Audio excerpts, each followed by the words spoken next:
After holding steady between 5.25% and 5.5%, the Federal Reserve cut interest rates in September 2024, bringing them down 50 basis points.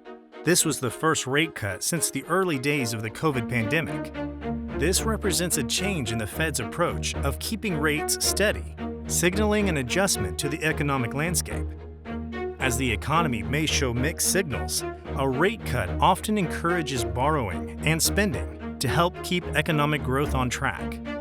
It's a strategic move to guard against any potential downturns and support the ongoing recovery. So what's the purpose of the Fed raising rates?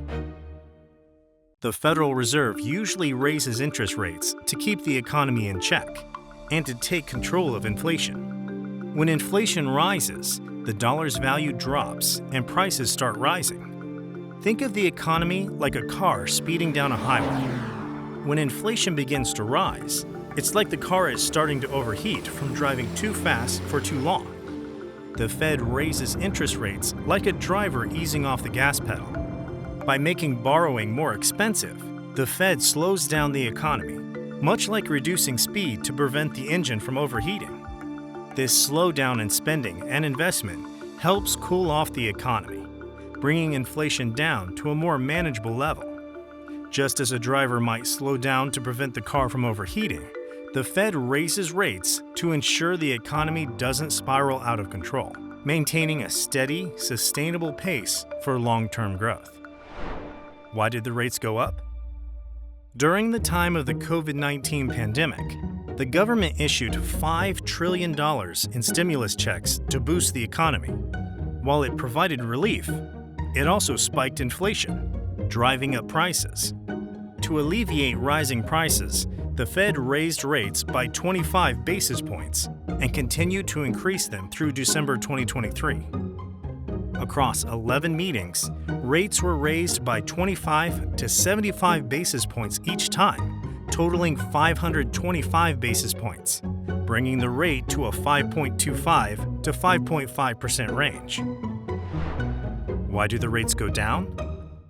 A rate cut from the Fed can make things more affordable across the economy, from housing to manufacturing.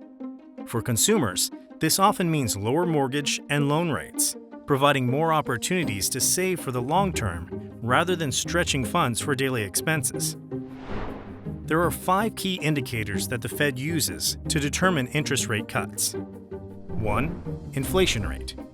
The Fed closely monitors inflation and aims to keep it around 2%. 2. Economic growth. GDP growth and consumer spending is monitored to assess the economy's pace. 3. Employment levels. The Fed seeks to maximize employment without sparking inflation. 4. Global economic conditions.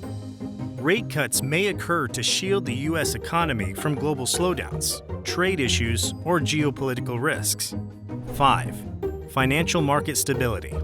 The Fed monitors stock prices, bond yields, and credit conditions. Unstable markets or tight credit may signal deeper issues. What now?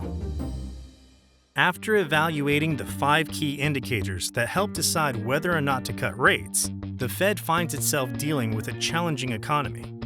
However, on August 23, 2024, Fed Chair Jerome Powell hinted at a shift, saying the time has come for policy to adjust. Following Powell's comment, he cut interest rates shortly after. As the Federal Reserve takes its pivotal step, all eyes are on what comes next. Will inflation ease, or could further cuts be on the horizon? Stay tuned as the economic story unfolds.